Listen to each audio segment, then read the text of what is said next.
C'est une prophétie dont le temps est déjà fixé. Elle marche vers son terme, elle ne mentira pas. Si elle tarde, attends-la, car elle s'accomplira. Elle s'accomplira certainement.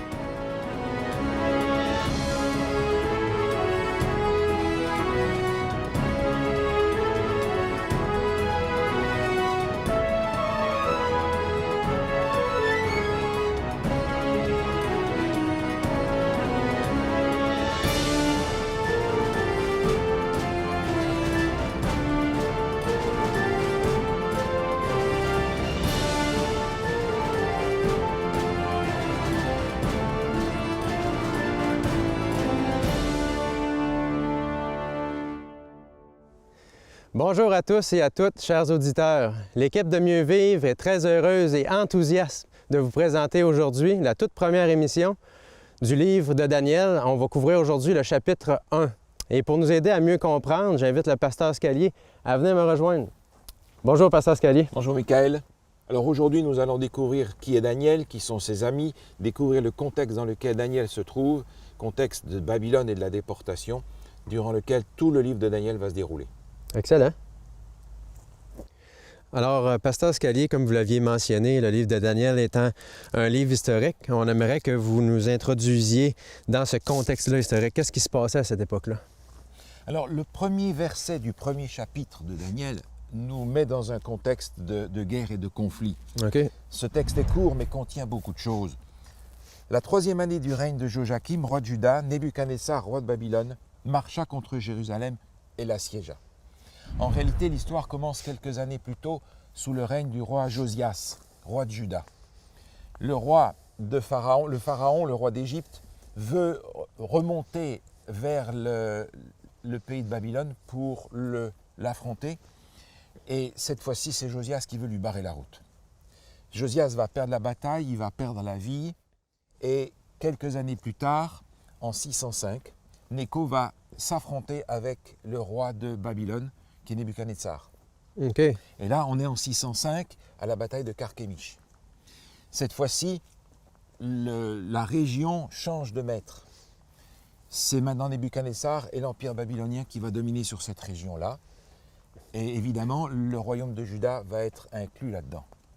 Ce qui veut dire que maintenant, Nebuchadnezzar va aller contre Jérusalem et il va l'assiéger. Et c'est à ce moment-là que Nebuchadnezzar va faire la première déportation à Babylone. On est en 605 avant Jésus-Christ. C'est le moment où il va écrémer la société de Jérusalem pour les déporter à Babylone. OK, alors maintenant, regardons plus en détail, si vous voulez bien, Babylone. À quoi ressemblait Babylone, maintenant qu'on connaît un peu le contexte autour? Oh, Babylone, ça c'est une ville extraordinaire. Babylone, c'est une ville prestigieuse, c'est une ville de luxe, c'est une ville de prestige, de grande technologie pour le temps, bien entendu. Okay. Elle est connue généralement pour les jardins suspendus de Babylone, Ouais. qui étaient déjà pour ce temps-là une réussite architecturale majeure. Maintenant, aujourd'hui, les archéologues évaluent que la superficie du champ archéologique de Babylone, c'est environ 1000 hectares. C'est énorme, c'est une grande ville. Nebuchadnezzar, d'ailleurs, avait doublé quasiment la surface de cette ville-là. C'est une ville qui était au sommet de tout ce qu'on pouvait offrir à l'époque. Vous pouvez regarder, par exemple, la porte d'Ishtar. La porte d'Ishtar a été reconstituée dans le musée Pergamon de Berlin et on voit que cette porte est composée de petites briques de couleur. Elles ont été faites en faïence et on reconstitue sur le mur le symbole de Babylone qui est le lion ailé. On n'est pas du tout ici avec une muraille qui ressemble au château fort du Moyen-Âge. Ce sont des pierres en faïence, de couleur. On a ici quelque chose d'extraordinaire qu'on ne reproduira plus jamais dans l'histoire. Donc, c'est quelque chose d'intéressant déjà sur les briques. On voyait déjà le lion qui représentait Babylone et on va voir ça un peu plus tard au cours de l'émission. Exactement, tous les éléments là se retrouvent. À Babylone, il y a quelque chose de particulièrement intéressant, c'est les aguiles. Les aguiles, c'est une enceinte sacrée dans laquelle se trouve en particulier le temple de Marduk. OK.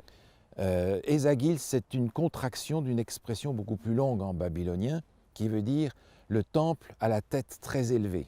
OK. Et c'est intéressant parce que dans les Aguiles se trouvent aussi, vraisemblablement, les fondations de la tour de Babel. Et le Marduk dont vous venez de parler, c'est un dieu babylonien, c'est bien ça? C'est le dieu de Babylone. OK. C'est le dieu de Babylone. D'ailleurs, les noms qui vont être donnés aux amis de Daniel seront en rapport souvent avec ce dieu-là. Mhm. Mais dans les Aguiles, il y a vraisemblablement la fondation de la tour de Babel. On se souvient dans Genèse chapitre 11, on a l'histoire de la tour de Babel Oui. et qui nous fait comprendre que lorsque les hommes veulent se sortir d'affaires, ils vont essayer de monter jusqu'à Dieu. Ouais. On a là une image très très claire du plan du salut que les hommes construisent eux, par opposition au plan du salut que Dieu a pour les hommes en lui descendant parmi les hommes. Mhm. Donc déjà au moment où la tour de Babel existe et où cette histoire se développe, on a l'embryon de ce qui va être tout l'enseignement biblique sur Babylone, c'est-à-dire la confusion. Confusion dans le plan du salut. Soit la méthode de l'homme qui veut monter jusqu'à Dieu, soit la méthode de Dieu, c'est Dieu qui descend parmi les hommes pour les sauver. OK. Et là, on parle de déportation, en fait. Qui devait partir lors de cette première déportation-là qui a eu lieu? Alors Nebuchadnezzar avait une stratégie bien particulière. Il a été à Jérusalem et il a pris la crème de la société de Jérusalem. La famille royale, les princes, les intellectuels, les gens qui avaient du potentiel. Il a finalement décapité le royaume de Juda. OK. Et la stratégie est simple, il veut empêcher ce royaume de se relever, évidemment. C'est un royaume sans leader, finalement. Et le roi qu'il va mettre là est un roi marionnette. Et qu'est-ce qu'on fait avec tous ces gens-là qu'on vient prendre, cette crème-là, comme vous dites, ou l'élite? Qu'est-ce qu'on en fait? Alors, Nebuchadnezzar a une stratégie bien pensée. Il prend ces gens et il les amène à Babylone. Mhm. Non pas pour faire des travaux forcés, non pas pour de l'esclavage ou une main-d'œuvre à bon marché. Il les prend à Babylone pour les faire bénéficier de tout ce que Babylone a de meilleur. Oh, une belle prison.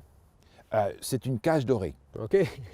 C'est-à-dire qu'il leur dit, voilà, vous avez été délivrés de votre misère, je vous ouvre les portes de Babylone avec toute la grandeur, la richesse qu'il y a, vous allez en profiter. Vous allez bénéficier de tout ce que je vous offre et admettez que c'est quand même beaucoup mieux que ce que vous aviez. Il va autrement dit les babyloniser, changer leur langue, changer leur culture, changer leur nom, changer leur religion, changer leurs habitudes. Il va en faire des Babyloniens. Et lorsqu'ils auront reçu cette culture, il va les renvoyer chez eux pour diriger leur propre pays. OK, c'est ce qu'on appelle communément un lavage de cerveau. C'est exactement un lavage de cerveau. C'est une reprogrammation de tous ces jeunes OK. qui vont se retrouver finalement pris entre le marteau et l'enclume parce que d'un côté, c'est leur peuple, mais de l'autre côté, ils le font au nom de l'empereur de Babylone. Mhm. Donc ça, c'est la stratégie de Nebuchadnezzar qui va emmener un certain nombre de jeunes, parmi eux Daniel et ses compagnons. Et on parle justement dans le livre de Daniel beaucoup de Daniel, évidemment, et de ses compagnons, ses amis. Mais qu'en est-il des autres? Qu'est-ce qui leur arrivait? Pourquoi est-ce que la caméra n'est pas pointée sur les autres? Alors la caméra aurait pu se pointer sur les autres et l'image aurait été probablement très différente. OK. Daniel est déporté, ses parents ont probablement été tués dans la guerre. On ne sait pas quel âge il a, peut-être entre 17 et 20 ans maximum, parce qu'on va retrouver Daniel beaucoup plus tard, à la fin du livre de Daniel, 70 ans plus tard. Daniel est maintenant bien avancé en âge. Ses compagnons sont probablement du même âge et ils sont probablement tous aussi des eunuques. C'était une pratique, les prisonniers de guerre étaient souvent castrés. OK. Daniel est probablement un eunuque et il va vivre là à Babylone. Mais une des choses que l'on va faire, c'est changer leur nom. On va leur donner des noms babyloniens. D'ailleurs, dans le livre de Daniel, il nous est donné le nom de Daniel et de ses compagnons. Daniel, est-ce que vous vous souvenez de ce que veut dire Daniel? Dieu juge. Dieu juge. Mhm. Daniel, Dieu juge.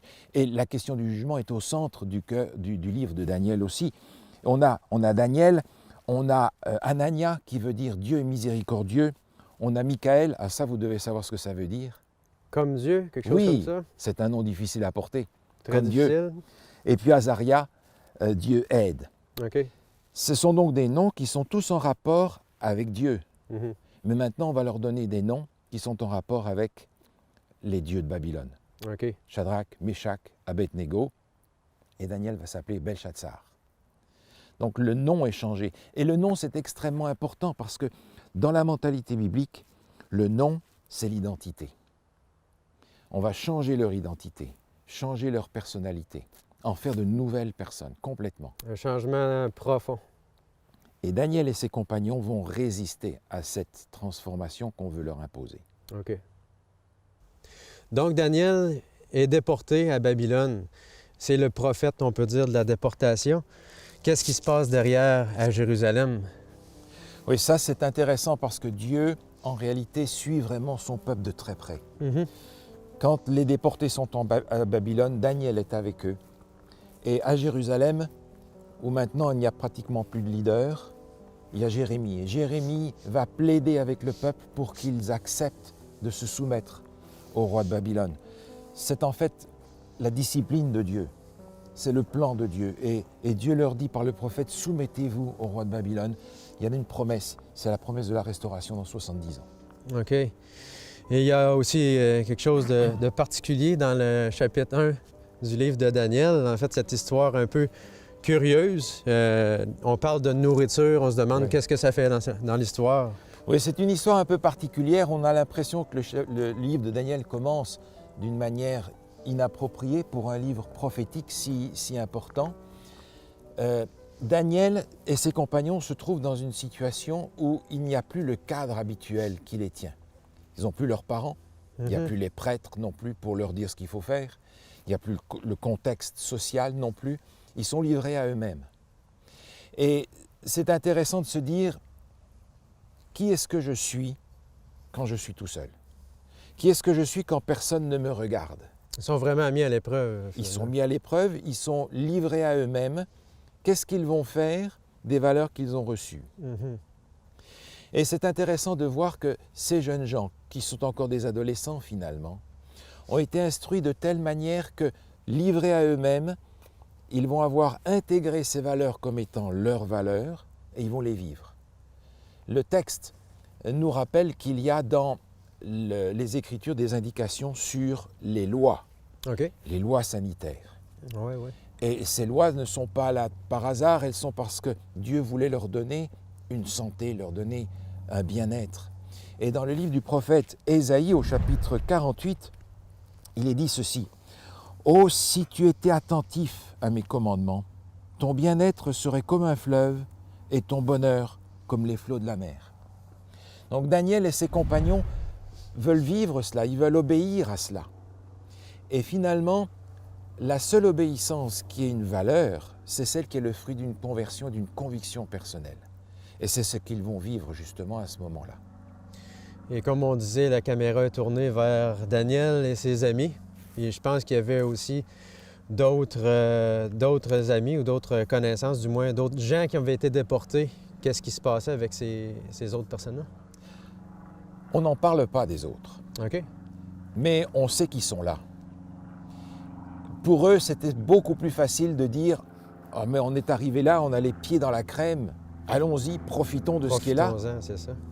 Et ils ont sous les yeux Daniel et ses compagnons qui, eux, vont résister à cette pression culturelle pour garder leur identité. D'ailleurs, dans le premier chapitre, même si on a changé leur nom, c'est encore les noms hébreux qu'on va utiliser pour montrer à quel point ils gardent leur identité hébraïque.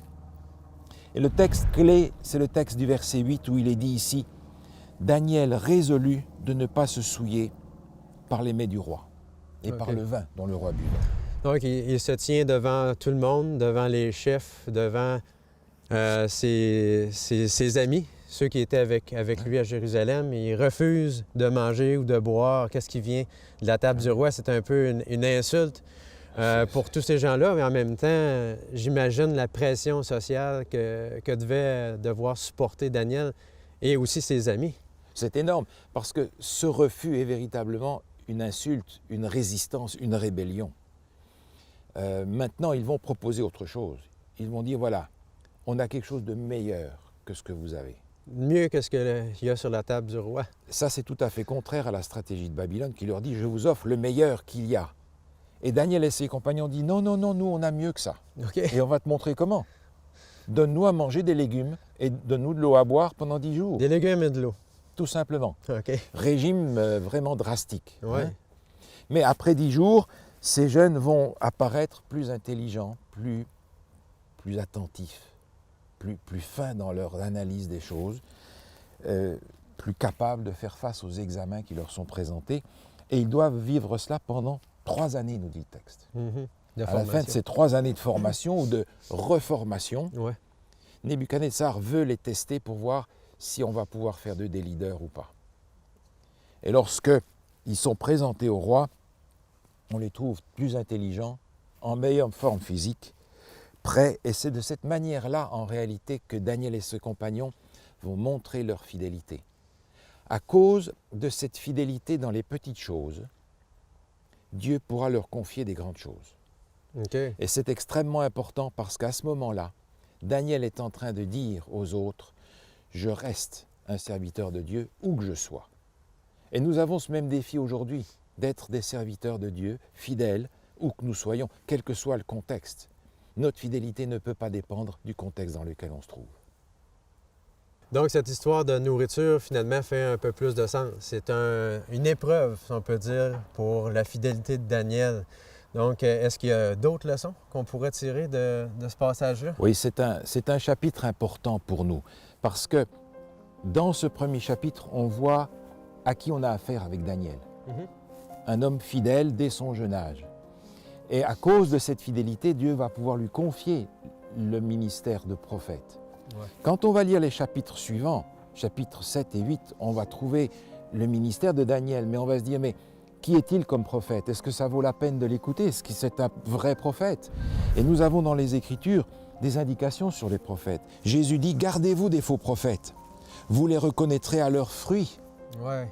Dans le chapitre 1, on a les fruits de la vie de Daniel et on comprend pourquoi Dieu va lui confier ce ministère. Donc quand on lit les chapitres prophétiques, on peut avoir confiance en se disant Daniel est un vrai prophète, il a été trouvé par Dieu digne de recevoir le ministère de la prophétie. On pourra continuer notre lecture bientôt au chapitre 2. Exact. Donc, le livre de Daniel, on a couvert la plupart des versets, mais il y a quelque chose de particulier au dernier verset. On nous parle, vous pouvez peut-être relire le verset? Alors le dernier verset du chapitre 1 dit ceci. « Ainsi fut Daniel jusqu'à la première année du roi Cyrus. » Donc, le roi Cyrus, si ma mémoire est bonne, est un roi ou un empereur perse. Donc, pourquoi est-ce qu'on se projette plus loin dans l'histoire comme ça, alors que Daniel va beaucoup plus loin que ça dans l'histoire? Oui, en effet, on trouve Daniel plus tard dans l'histoire, 70 ans plus tard, mais il y a là une période qui nous est donnée et qui est importante parce que c'est la période de la déportation, justement. Okay. Cyrus va être celui qui va permettre le retour de la déportation et le texte, dès le départ, nous projette jusqu'à cet endroit-là. Ici, on se souvient bien, il y a eu 3 déportations, ça s'est fait à 3 reprises. Alors justement, c'est exactement ça. La déportation va avoir lieu en 3 vagues différentes. La première avec Nebuchadnezzar, donc en 605-606. Ça va être la déportation de Daniel, on va dire. Ensuite, il y en a une autre quelques années plus tard, en 597. Et une troisième en 586. Là, c'est véritablement un moment dramatique parce que Nebuchadnezzar en a assez de ces révoltes successives. Il va venir à Jérusalem, il va démolir la ville, démolir le temple. C'est vraiment la fin de Jérusalem à ce moment-là. Et Daniel, lui, est à Babylone. Il voit les armées partir. Il voit les gens qui partent pour aller détruire sa ville. Il voit les gens qui reviennent prisonniers. Il voit Sédécias qui revient, les yeux crevés. On a tué ses fils sous ses yeux. Donc Nebuchadnezzar, cette fois-ci, veut vraiment mettre un terme à cette révolte constante qui se produit pendant ces années-là, contre d'ailleurs l'avis de Jérémie qui est à Jérusalem et qui leur dit « Soumettez-vous, soumettez-vous ».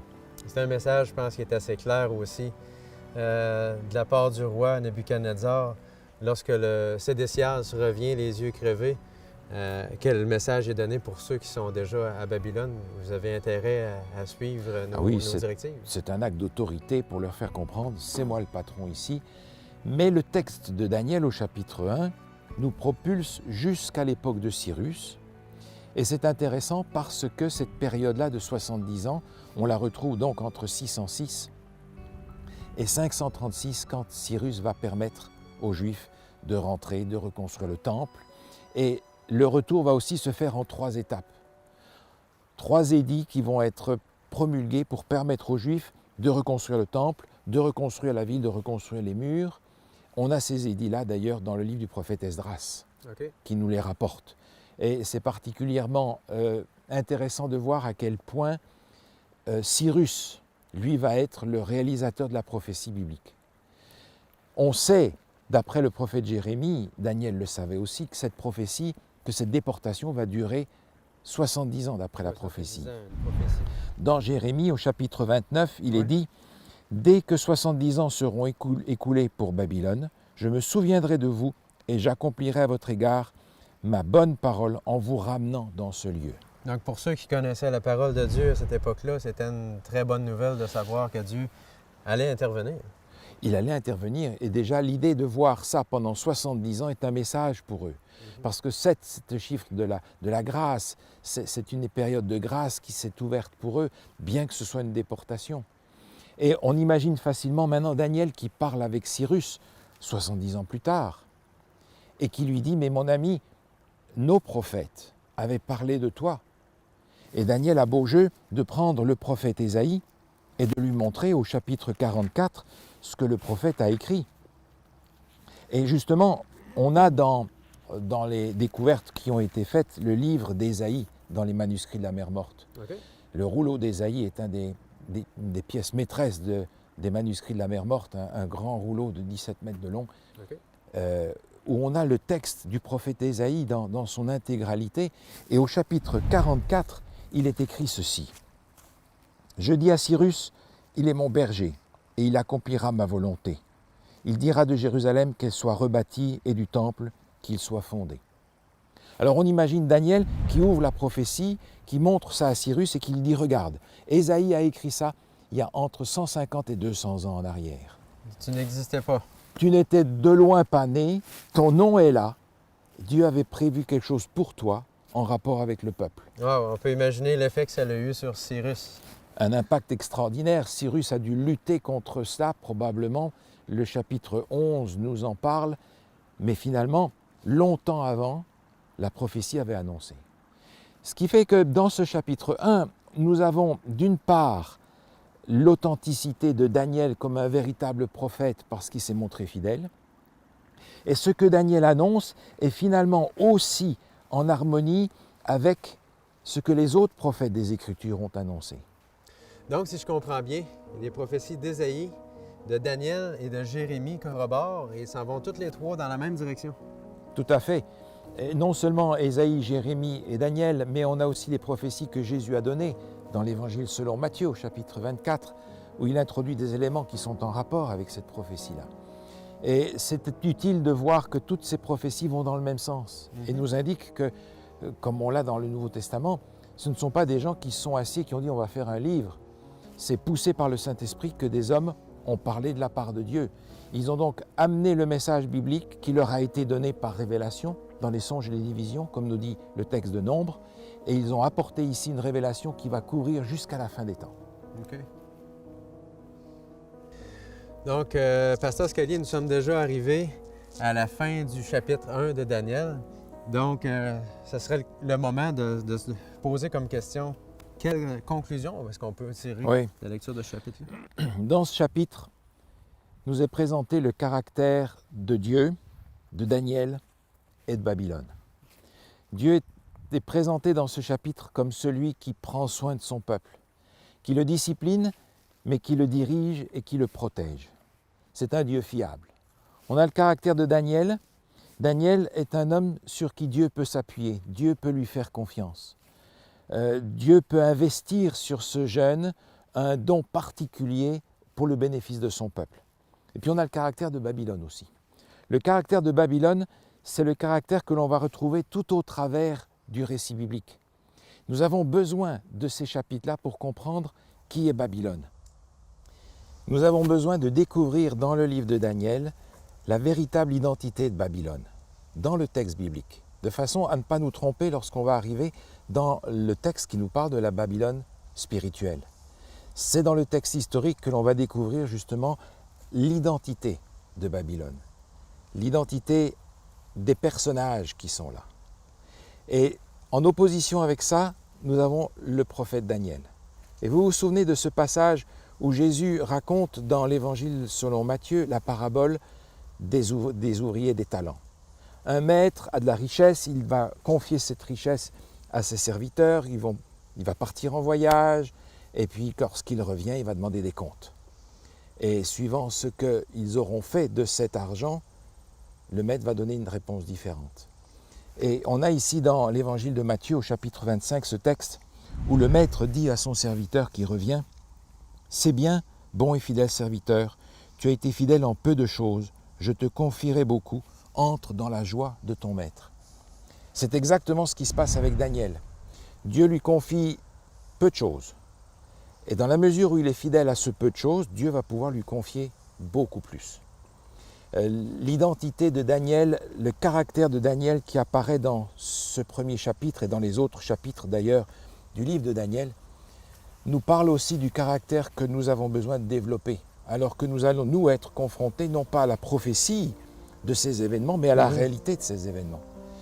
Et je trouve dans un livre sur l'éducation, un paragraphe qui me paraît extrêmement intéressant de partager avec vous pour terminer. Ce paragraphe nous interpelle aujourd'hui parce qu'il parle véritablement du caractère de Daniel dans son temps.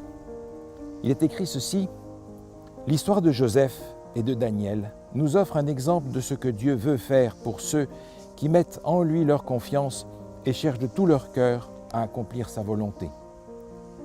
Ce dont le monde a le plus besoin, c'est d'hommes. Non pas des hommes qu'on achète et qui se vendent, mais d'hommes profondément loyaux et intègres. Des hommes qui ne craignent pas d'appeler le péché par son nom. Des hommes dont la conscience soit aussi fidèle à son devoir que la boussole l'est au pôle. Des hommes qui défendraient la justice et la vérité, même si l'univers s'effondrait. » Voilà le genre de personnes que nous sommes invités à être. Voilà le genre de personnes que Dieu cherche à la fin des temps. Daniel en est un exemple et son livre nous y invite.